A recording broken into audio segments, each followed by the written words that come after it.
وہ اپنی بات کہیں، ایک دوسرے کے سامنے رکھیں.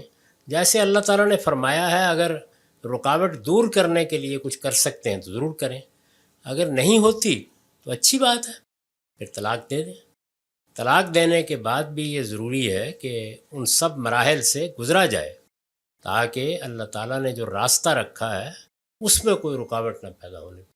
تو یہ چیزیں شعور بہتر کرنے، تربیت کرنے سے متعلق ہیں. ان میں میرے آپ کے کچھ کہہ دینے سے کوئی چیز حاصل نہیں ہوگی.